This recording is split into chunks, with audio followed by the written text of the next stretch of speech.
श्री स्वामी समर्थ. नमस्कार मित्रांनो, तुमचं माझ्या समर्थ दर्शन या चॅनलमध्ये खूप खूप मनापासून स्वागत आहे. मित्रांनो, आपली स्वामींची प्रकट दिनानिमित्त प्रत्येकांची वेगवेगळी सेवा ही चालूच आहे. पण बघा, आपण जी स्वामींची सेवा करत आहोत तर ती योग्य पद्धतीने करत आहोत का?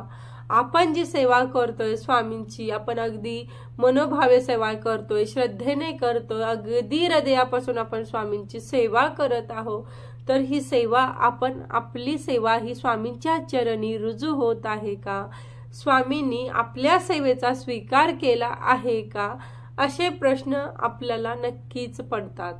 तर स्वामी आपल्याला प्रत्यक्षपणे अप्रत्यक्षपणे आपल्याला स्वामी भरपूर असे संकेत देत असतात की आपली सेवा ही त्यांनी स्वीकारलेली आहे. तर हे संकेत कोणते आहेत आणि ते आपण संकेत कसे ओळखायचे याबद्दल आपण आजच्या व्हिडिओमध्ये बघणार आहोत. चला तर मग आजच्या व्हिडिओला सुरुवात करूया. बघा, स्वामी प्रकट दिनानिमित्त बऱ्याच स्वामी भक्तांची सेवा सुरू झाली आहे. तर प्रत्येकाने सेवेला सुरुवात तर केलेली आहे. प्रत्येकाने त्यांच्या वेळेनुसार, सवडीनुसार प्रत्येकाने सेवा म्हणजे कोणती करायची ती ठरवलेली आहे. तर कोणाची स्वामी चरित्र सारामृताचं पारायण चालू असेल, कोणाचं तारक मंत्राचं अनुष्ठान चालू असेल, कोणाचं जप चालू असेल, कोणाचं गुरुचरित्राचं पारायण चालू असेल, कोणाचं एक श्लोकी गुरुचरित्राचं ते पारायण करत असतील. तर अशा असंख्य अशा स्वामींच्या सेवा आहेत. तर प्रत्येकांची काही ना काही सेवा नक्कीच चालू असेल. तर आता कसं ओळखायचं की आपली सेवा ही स्वामींनी स्वीकारली आहे का नाही? त्यासाठी बघा, स्वामी आपल्याला नेहमी संकेत देत असतात. प्रथम बघा, आपण जेव्हा सेवेला बसतो, जेव्हा पारायण करण्यासाठी बसतो, त्यावेळेस बघा आपण म्हणजे दिवा प्रज्वलित करत असतो, अगरबत्ती, धूप हे सगळ्या गोष्टी आपण लावत असतो. त्याचबरोबर बघा, कधी कधी असं होतं, तुमची जी अगरबत्ती असते तर ती अगरबत्ती मोगरा असेल तर कधी कधी अगदी गुलाबाचा सगळीकडे सुगंध पसरल्याचा आपल्याला वाटत असतं. कधी कधी चंदनाचा सुवास दरवळत असलेला आपल्याला भासत असतो. तर अगदी म्हणजे प्रसन्न वाटतं आपल्याला सेवा करताना, सेवेला बसताना आपल्याला आनंद मिळत असतो. सेवा आपल्याला उत्साह येत असतो, आपल्याला सेवा करण्यासाठी खूप आनंद त्यातून मिळत असतो. त्यामुळे आपण आनंदाने, उत्साहाने आपण सेवेला सुरुवात करत असतो. हा सुद्धा एक स्वामींनी दिलेला संकेतच आहे की आपली सेवा ही स्वामींच्या चरणी रुजू होत असते. त्याचबरोबर बघा, जी अगरबत्ती आहे, धूप आपण लावलेला आहे, तर ते आपल्या देवांच्या साईडने त्याचा सुगंध दरवळत असतो, देवांच्या साईडने त्याची धूर जात असतो. त्याचबरोबर कधी कधी जे अगरबत्तीचे किंवा धुपाचे जो धूर असतो तर त्याच्यामध्ये आपल्या स्वामींची प्रतिमा तयार झाल्यासारखी वाटत असते. असाही संकेत बऱ्याच जणांना भेटत असतो. पुढचा संकेत आहे बघा, आपण म्हणजे आपल्या स्वामींच्या मूर्तीवर, आपण स्वामींच्या फोटोवर फुलं अर्पण करत असतो. तर तुम्ही सेवा करता करता ते फूल स्वामीवरचं फूल खाली पडलं तर तो सुद्धा अत्यंत शुभ संकेत आहे. तुम्ही संकल्प करून ही सेवा करत असाल म्हणजे तुमची काही इच्छा असेल तर ती इच्छा नक्कीच लवकरात लवकर पूर्ण होणार असा तो संकेत असतो. त्याचबरोबर बघा, बऱ्याच जणांच्या घरामध्ये दिव्यामध्ये वेगवेगळ्या आकाराच्या काजळ्या सुद्धा बनत असतात. म्हणजे बघा, दिव्यामध्ये काजळी तयार होते, पण दिव्यामध्ये वेगवेगळ्या आकृत्या सुद्धा तयार होतात त्या काजळीमध्ये. बघा, कधी कधी आपल्या दिव्यामध्ये वेगवेगळ्या आकाराचे फुल बनत असतात. कधी गुलाब, कधी कमळ, कधी जास्वंद, कधी त्रिशूळ बनल्यासारखं वाटतं, कधी कधी बघा चंद्रकोर बनत असतं. तर हा सुद्धा अत्यंत अत्यंत शुभ असा संकेत आहे. आपली सेवा ही डायरेक्ट आपल्या स्वामींनी स्वीकारलेली आहे आणि स्वामींचा आशीर्वाद हा कायम आपल्या सोबत आहे असा हा संकेत आहे.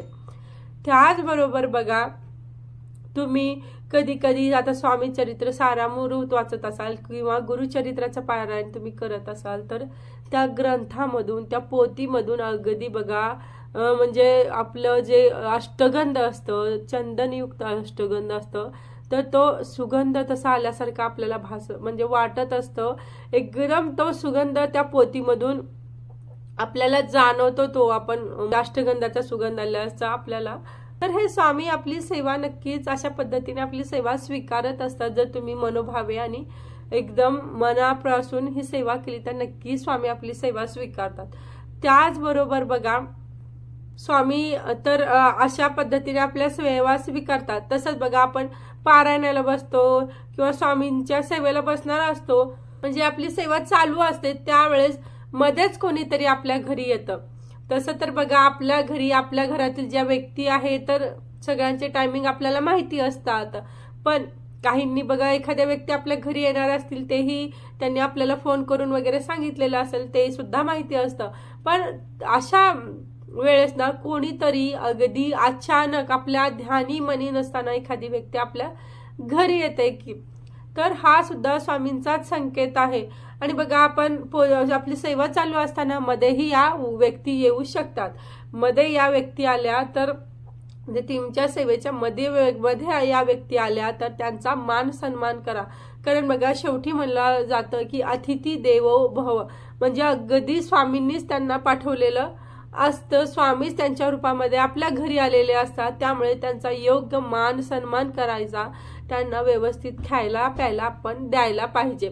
त्याचबरोबर म्हणजे पोथीच्या दरम्यान येऊ शकतात किंवा तुमची सेवा अशी संपल्यानंतर ही म्हणजे काही मिनिटांमध्ये सुद्धा ते येऊ शकतात, असाही हा सुद्धा एक शुभ संकेत आहे। आणि त्याचबरोबर बघा आपण देवांना जी फुलं अर्पण करत असतो, म्हणजे आता देवपूजा करताना आपण फुलं अर्पण करतो, तर फुलं अर्पण केल्यानंतर अगदी बघा ही फुलं बघा तुम्ही इतर वेळेस ना अगदी संध्याकाळपर्यंत ही फुलं सुकून जातात, पण अशा काळामध्ये ना तुमची स्वामींची सेवा चालू असेल तर फुलं दिवसभर तर म्हणजे अगदी संध्याकाळपर्यंत कधी कधी तर दुसऱ्या दिवशी सुद्धा ते आपल्याला टवटवीत वाटत असतात, तर हा सुद्धा स्वामींनी दिलेला संकेतच असतो। अशा पद्धतीने स्वामी आपल्याला वेगवेगळ्या पद्धतीने संकेत देत असतात। त्याचबरोबर बघा आपण घराच्या कुठे बाहेर गेलो तर सगळीकडे आपल्याला स्वामी दिसतात। जसं बघा तुम्हाला एखाद्या गाडीवर स्वामींचा फोटो दिसेल किंवा गाडीवर लिहिलेलं दिसेल, भिवू नको मी तुझ्या पाठीशी आहे, श्री स्वामी समर्थ असं लिहिलेलं दिसेल। तुम्ही ज्या ठिकाणी जात आहात तिथे जाता जाता तुम्हाला एखाद्या दुकानावर श्री स्वामी समर्थ नाव दिसेल, किंवा तुम्ही एखाद्या ज्या दुकानामध्ये खरेदी करण्यासाठी गेला आहात तिथे तुम्हाला स्वामींचा मोठा फोटो दिसेल, तिथे श्री स्वामी समर्थ लिहिलेलं तुम्हाला दिसेल। आणि हे फक्त तुम्हालाच दिसेल, तुम्ही स्वामींची सेवा करताय ना तर फक्त तुम्हालाच दिसेल, तुमचंच फक्त याकडे लक्ष जाईल, दुसरे जे असतील तुमच्यासोबत त्यांचं लक्ष तिकडे अजिबात जाणार नाही, पण तुम्हाला ते नक्की जाणवेल।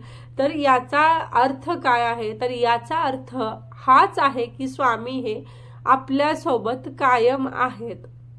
त्याचबरोबर बघा कधी ना आपल्याला भरपूर प्रश्न पडत असतात, भरपूर कन्फ्युजन आपल्या डोक्यामध्ये असतं, आपल्याला कळत नसतं की मी काय करू। अशा वेळेस काय होतं, कोणती तरी व्यक्ती येते आणि आपल्याला आपल्या प्रश्नांचं उत्तर देऊन जाते। किंवा बघा आपण म्हणजे आता सोशल मीडियावरती आपण म्हणजे यूज करता करता आपल्याला जो प्रश्न पडलेला आहे त्याच्याबद्दलच आपल्याला एखादा व्हिडिओ, एखादी माहिती आपल्याला किंवा एखादा अनुभव सुद्धा आपल्याला ऐकायला भेटतो।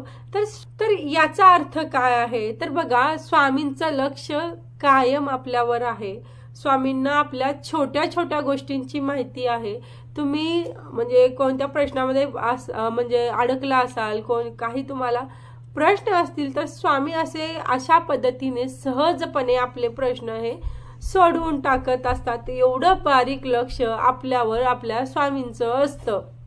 त्याचबरोबर बघा म्हणजे अगदी अशी आपली छोटी छोटी विश असतात, कधी कधी आपण म्हणजे एकदम म्हणजे आता समजा तुम्हाला काहीतरी खायची इच्छा होत आहे, तुम्हाला समजा पावभाजी खाण्याची खूप इच्छा झाली असेल तर अचानकपणे तुम्हाला कोणीतरी पावभाजी आणून देतं, तुम्ही त्या व्यक्तीला न सांगताही कोणीतरी पावभाजी आणून देतं, किंवा तुम्हाला ज्या गोष्टी हव्या असतात त्या सहजपणे कोणीतरी येऊन तुम्हाला देऊन जात असतं।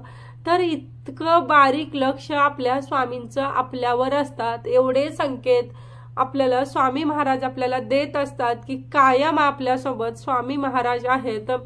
त्याचबरोबर त्यांची साथ आपल्याला कायम राहत असते, फक्त फक्त आपल्याला स्वामींची सेवा करायची आहे, मनोभावे सेवा करायची आहे आणि पूर्ण समर्पित होऊन स्वामींची सेवा करायची आहे।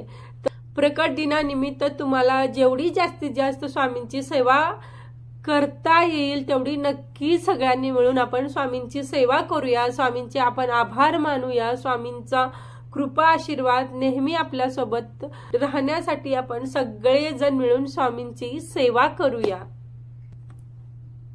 हा व्हिडिओ तुम्हाला आवडला असेल, ही छोटीशी माहिती तुम्हाला आवडली असेल तर व्हिडिओला लाईक करा, शेअर करा आणि जे कोणी या चॅनलवरती नवीन आहे तर त्यांनी चॅनलला सबस्क्राईब करायला विसरू नका। चला तर मग परत भेटूया एका नवीन टॉपिक सोबत नवीन व्हिडिओमध्ये। तोपर्यंत सर्वांना श्री स्वामी समर्थ, श्री गुरुदेव दत्त आणि तुम्ही सगळ्यांनी हा व्हिडिओ बघितला त्याबद्दल मनापासून धन्यवाद।